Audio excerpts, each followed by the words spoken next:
ہوا کا موسم بتا رہا ہے کہ وہ زلف اپنی لہرا رہے ہیں۔ ہوا کا موسم بتا رہا ہے وہ زلف اپنی لہرا رہے ہیں، سواری طیبہ سے چل پڑی ہے، حضور تشریف لا رہے ہیں۔ تمہارا کوئی پتہ پوچھے تو کہنا میرے پرکھوں میں خالد بن ولید آتے ہیں، ہمارے پرکھوں میں صلاح الدین ایوبی آتے ہیں، ہمارے پرکھوں میں شہاب الدین غوری آتے ہیں، جن سے تم نہیں بلکہ ہر یہودی ماں اپنے بچوں کو تھپک کر سلاتی تھی، کہتی بیٹا سو جا صلاح الدین آ جائے گا۔ کچھ دیر کی خاموشی ہے پھر شور آئے گا، کتوں کا آج وقت ہے کل ہمارا دور ہے۔ اس زمانے میں چنندہ بنا کر کے بھیجا ہے، چن کر کے بھیجا ہے۔ کیا یہ تمہاری عظمت کے لیے کافی نہیں کہ اس امت میں پیدا ہونے کے لیے بنی اسرائیل کے انبیاء دعا کرتے تھے، پہلے کے نبی دعا کرتے تھے؟ اس امت میں اللہ نے تمہیں بن مانگے پیدا کیا، بن مانگے پیدا کیا ہے۔ اس لیے اپنی حدوں کو پہچانو۔ تم دن بھر ایئر فون لگا کر کے گندے گندے گانے سننے کے لیے نہیں پیدا کیے گئے، تم رات کے سناٹوں میں پورن ویڈیو دیکھنے کے لیے، گندی تصویریں دیکھنے کے لیے نہیں پیدا کیے گئے۔ اور بتلا دو گستاخ نبی کو غیرت سنی زندہ ہے، ان پہ مر مٹنے کا جذبہ کل بھی تھا۔ نعرہ تکبیر، نعرہ رسالت، حضرت علامہ شاہ مفتی سلمان ازہری شاہ صاحب قبلہ، نعرہ تکبیر۔ وہ آئیں گے آتے ہوں گے ابھی آئیں گے، وہ آئیں گے آتے ہوں گے ابھی آئیں گے، یہی سوچ کے ہم نے محفل کو سجا رکھا ہے۔ واہ واہ واہ۔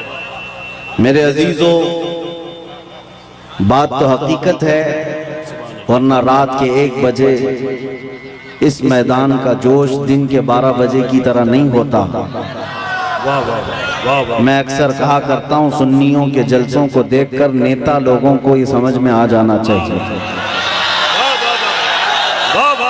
کہ ہر مجمع 100-200 روپے کے لیے نہیں جمع ہوتا ہے۔ ہمارے مجمع وہ ہیں جہاں 100-200 کے لیے نہیں، اپنی گردن حضور کی بارگاہ میں پیش کرنے آتے ہیں۔ ہم تو اپنی زندگیوں کے نذرانے لے کر بارگاہ مصطفیٰ میں آتے ہیں۔ ورنہ مجھے بتاؤ یہاں بیٹھا ہوا کون سی پارٹی کا نیتا ہے جو تمہیں بلایا؟ یہاں کوئی نیتا نہیں ہے میرے عزیزوں۔ اور ایک بات مجھے یہ بتانا بھی ہے کہ حقیقت میں نے پہلی مرتبہ اس طرح کا دیکھا ہے کہ ایک جلسہ پہلے کینسل ہو کر دوسرے جلسے کی یہ حالت ہوتی ہے۔ کل ہی ہمارا آنا طے تھا، پوسٹر بھی لگے تھے، سب تاریخیں طے تھیں، یہاں علماء بھی بیٹھے ہوئے ہیں۔ اس سے پتہ یہ چلتا ہے، اگرچہ کل سنڈے تھا، وہ تو میری آنکھوں کی شدید تکلیف کی وجہ سے ایئرپورٹ سے فلائٹ مس ہو گئی، اور ویسے شوق سے میں کالا چشمہ لگا کر نہیں بیٹھا ہوں، مگر یہ بات سمجھ میں آتی ہے کہ کل ہمارے کسی صاحب نے کہا یہاں سے کہ سنڈے تھا اور پبلک تھی، مجمع تھا، نبی کریم صلی اللہ علیہ وسلم کی ناموس اور محبت سے منسلک ہو تو رات ہمارے لیے عید کی رات ہے۔ اور لوگ ابھی بھی یہ پوچھنے میں لگے رہ گئے دلیل، ابھی بھی یہ باتیں پوچھنے میں لگے رہ گئے دلیل کہ شب میلاد کا ثبوت کہاں ہے؟ بلکہ ہم تو یہ کہتے ہیں جس رات نبی کا تذکرہ ہو جائے وہ ہمارے لیے عید کی رات ہے۔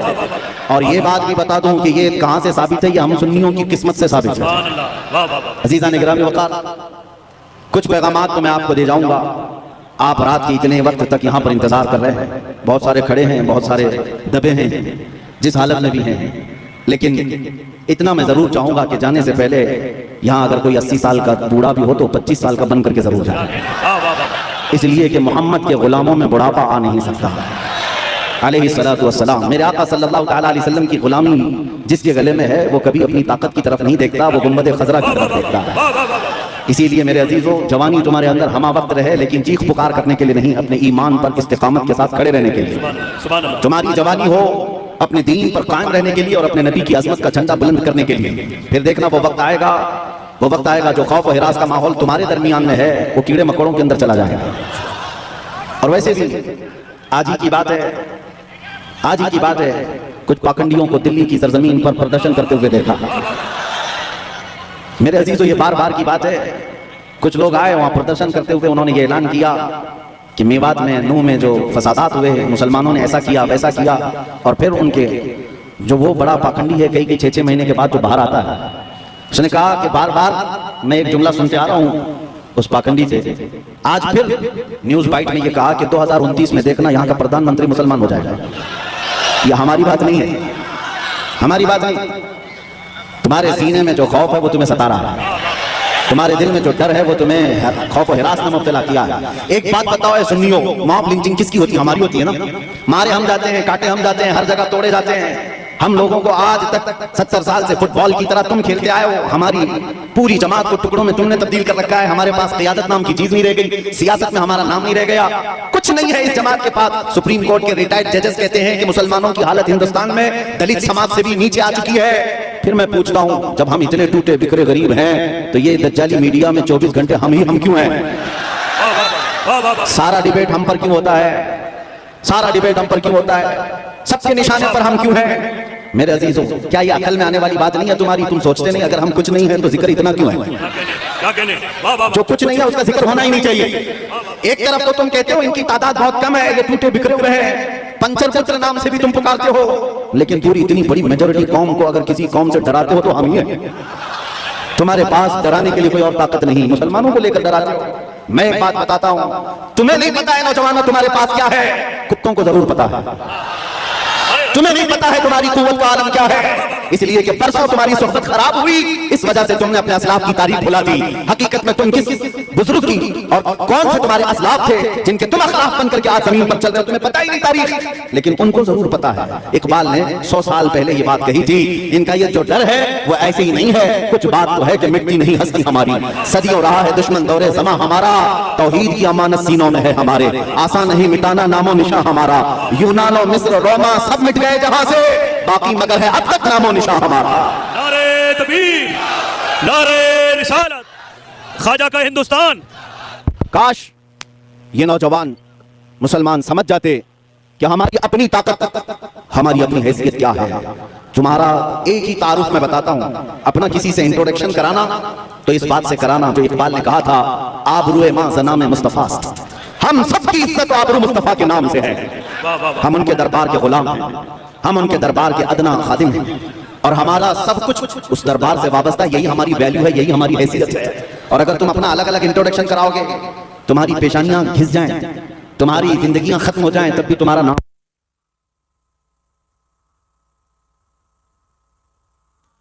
سبحان اللہ.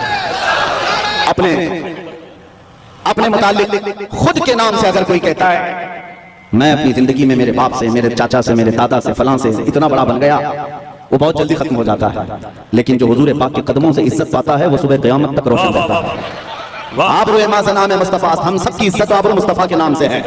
اور جس دن تم اس عظیم مقصد کے لیے سیریس ہو گئے، حساس ہو گئے، دوسرے مسئلوں کو چھوڑ دو لیکن میرے نبی کی عزت کا مسئلہ اہم ہے، اس دن یاد رکھنا مولا کریم بھی تمہاری عزت کو نیچے آنے نہیں دے گا.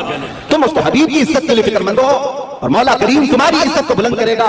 ہم نے دیکھا ہے 100 سال بیت گئے، آج بھی ہمارے مجمع میں اعلیٰ حضرت کا نام کیوں لیا جاتا ہے؟ ہاں، ان کا نام کیوں پکارا جاتا ہے؟ ہر جگہ عشق محبت، اعلیٰ حضرت، اعلیٰ حضرت. کیوں؟ ہم میں سے کسی نے دیکھا ہے انہیں؟ ہمارے باپ نے بھی نہیں دیکھا ہوگا. زمانہ بیت گیا لیکن نام روشن ہے، اس لیے کہ اعلیٰ حضرت نے زندگی پر اپنے باپ کے، اپنے دادے کے، اپنے خاندان کے قصیدے نہیں پڑھے، بلکہ جب بھی انہوں نے زبان کھولی ہے تو کہا ہے سرور کہوں کہ مالک و مولا کہوں تجھے، باغ خلیل کا گل زیبا کہوں تجھے، تیرے تو وسائب تناہی سے ہیں بری، حیران ہوں میرے شاہ میں کیا کیا کہوں تجھے، لیکن رضا نے ختم سخن اس پہ کر دیا، خالق کا بندہ خلق کا آقا کہوں تجھے.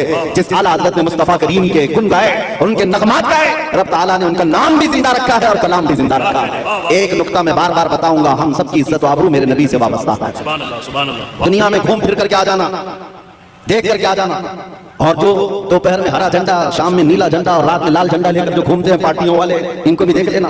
40 سال جوتیاں اٹھا کر کے خدمت کرنے والے جب بوڑھے ہو گئے تو سائڈ میں لگا دیے گئے. ہم نے دیکھا ہے، آپ کو بھی پتا ہوگا، بعد میں تو نیوز کے پیپر کے کسی کونے میں بھی ان کا نام نہیں.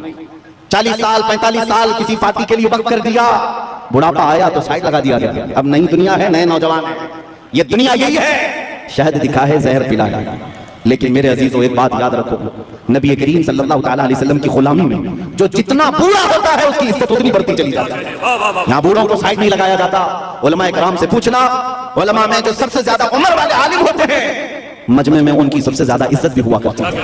اسی لیے شروع ہی میں نے کہا محمد کے غلاموں میں بڑھاپا نہیں آ سکتا. رسول کریم صلی اللہ علیہ وسلم کی میں تمہیں بار بار یہ بتاؤں گا، جو تم چکا چوند کو دیکھ کر کے کبھی گمراہ ہو جاتے ہو، ان کے پیچھے بھاگ جاتے ہو، بالی ووڈ کو دیکھا، ہالی ووڈ کو دیکھا اور سمجھنے لگ گئے یہی سٹار ہیں.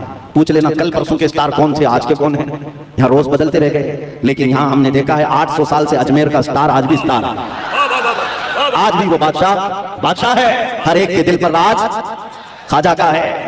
یہ حضور پاک صلی اللہ علیہ وسلم کے نسبت سے آئی ہوئی غلامی پرانی نہیں ہوتی. ابھی محرم گزرا, گلی گلی کوچے کوچے میں اس حسین اعظم کا تذکرہ کیا کہ نہیں کیا؟ شہید کربلا کو یاد کیا کہ نہیں کیا؟ جبکہ تاریخ میں یہ بھی پتا ہے ان کے گھرانے کے 72 ان کے رفقا سب کو 72 لوگوں کو شہید کر دیا گیا, ٹکڑوں میں بدل دیا گیا. لیکن میرے عزیزو, طاغوتی طاقت و قوت کا مالک یزید تھا, باطل قوت پوری اس کے پاس تھی, مال دولت اس کے پاس تھا, سب کچھ تھا.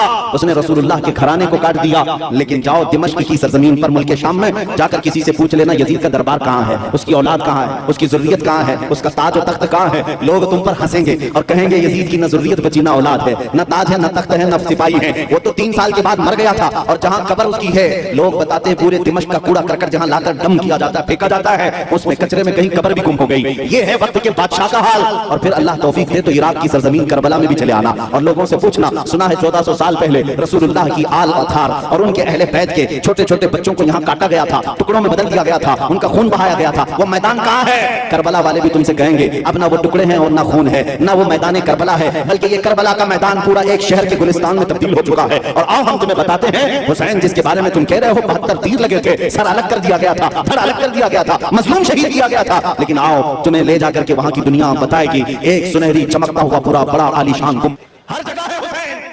اس سے سمجھ میں آئی میرے بات عزیزان گرامی, زندگی یہ چلت پھرت اور تخت و تاج پر بیٹھ جانے کا نام نہیں ہے, اور نہ ہی موت کٹ جانے کا نام ہے. کٹ جانا بھی موت نہیں. فلسفہ عشق یہ کہتا ہے جو حضور پاک سے بیگانہ ہوا, ان سے دور ہوا, وہ 100 سال بھی تخت بچھائے مردہ ہے, اور ان کے نام پر ایک لمحے کے لیے بھی کھڑا ہوا اور 1000 ٹکڑوں میں بدل گیا, پھر بھی وہ قیامت تک زندہ ہے. اسلام زندہ ہوتا ہے ہر کربلا کے بعد. سبحان اللہ, سبحان اللہ. آپ کیا سمجھتے ہیں آج لوگوں کے دلوں میں یہی ڈر بٹھا دیا گیا ہے, مارے جاؤ گے, کاٹے جاؤ. اور آج جو برساتی مینڈک نکلے ہوئے ہیں, پیچھے طاقت, حکومت, فوج, فورس سب لے کر کے, اور پھر جب تیوہار آئے تمہیں ڈرائے. مسجدوں کے پاس, عیدگاہوں کے پاس یہ جو آج ماحول بنایا گیا ہے, اس کے لیے میں آپ سے ایک بات کہنا چاہتا ہوں میرے عزیزوں, بچے, نوجوان, ان سب سے کہتا ہوں کبھی ان پتنگوں کو, کیڑوں کو دیکھ کر ڈرنا نہیں, نہ ڈرو, اس لیے کہ موت اس کے لیے حادثہ ہے جس کو بعد میں جلنا ہے. مومن کے لیے موت حادثہ نہیں, ہمارے لیے تحفہ ہے. ادھر آنکھ بند ہوگی, ادھر زیارت مصطفیٰ ہے. نعرے تکبیر, نعرے رسالت, محبت مصطفیٰ, ناموس مصطفیٰ. خوف نہ رکھ رضا ذرا, تو ہے عبد مصطفیٰ. اعلیٰ حضرت فرماتے ہیں خوف نہ رکھ رضا ذرا, تو ہے عبد مصطفیٰ. تیرے لیے امان ہے, تیرے لیے امان ہے. ہم نے بہت پہلے ہی کہا تھا میرے عزیزوں, چاقو, تلوار, یہ تمام چھری اس قوم کو تم لا کر کے ڈرا رہے ہو جو 1400 سال سے کربلا سنتی آ رہی ہے. جہاں ہمارے سال نہیں گزرتا کہ ہمارے بچوں کو ہم کربلا سنا دیتے ہیں. وہ سن کر کے, اے نوجوانوں, سنیوں کا یہ شیوا ہے, ہم کربلا ماتم کرنے کے لیے نہیں سنتے, ہم چہرہ پیٹنے کے لیے اور رونے دھونے کے لیے نہیں سنتے. کربلا ہم اس لیے سنتے ہیں 80 سال کا بڑھاپا بھی ہو تو 25 سال کی جوانی آ جائے, جذبہ جوان ہو. حسین اعظم کا یہ کردار ہم اپنے بچوں میں پلانا چاہتے ہیں. اے نوجوانوں, کبھی اس طرح حق و باطل کا مقابلہ ہو تو اپنی تعداد کی طرف کبھی مت دیکھنا, ہمیشہ ایک بات یاد رکھنا, 72 ہو تب بھی کھڑے رہنا, 80,000 ہو سامنے تو بھی کوئی فرق نہیں پڑتا, اس لیے کہ 72 کٹ بھی جائے, جھنڈا انہی کا لہرائے گا صبح کا. اس لیے آج ہمارے پاس کھونے کو کچھ نہیں, اس لیے بول بچا کیا ہے, ہمارے پاس کیا ہے. میرے عزیزوں, بہت سارے لوگوں کو یہ لگتا ہے کہ یہ سخت جملے ہیں, ایگریسو ہو جاتے ہیں, لوگ بھڑک جاتے ہیں. میں تو اس چھترپور میں بیٹھا ہوں, مجھے تو پتہ نہیں تھا, آتے آتے پتہ چلا میں تو چھوٹے دجال کے بہت قریب بیٹھا ہوں, جہاں روز چٹھی نکال کر کے دکھائی جائے. نعرے تکبیر, نعرے رسالت, خلیفہ تاج الشریعہ مفتی سلمان اظہری صاحب قبلہ. سبحان اللہ, سبحان اللہ. کچھ لوگوں نے کہا آپ اس کو بھی نہیں مانتے جو سامنے کرشمہ ہو رہا ہے, ارے دور دراز سے آیا ہوا ہے اپنی حاجتیں لے کر کے پوچھنے کے لیے, اس سے پہلے بابا بتاتا, اس کو بھی نہیں مانتے. ہم نے کہا 1400 سال پہلے ہمارے رسول نے بتایا, اس سے بھی بڑا آئے گا جو پانی برسا کے بھی دکھائے گا, اس سے بڑا آئے گا جو زمین سے سبزہ نکال کے بھی دکھائے گا, اس سے بڑا آئے گا جو لوگوں کو مار کر زندہ کر کے بھی دکھائے گا. اس وقت کے لیے بھی ہمارے نبی نے ہم کو تیار رکھا ہے. اس طرح کے کرشموں پر اپنا ایمان نہ بیچ دینا, موت و حیات کا مالک صرف رب العالمین ہے. آپ کا عقیدہ تو مضبوط ہونا چاہیے. ہاں, سبحان اللہ, سبحان اللہ, لبیک, سبحان اللہ, واہ واہ واہ, سبحان اللہ.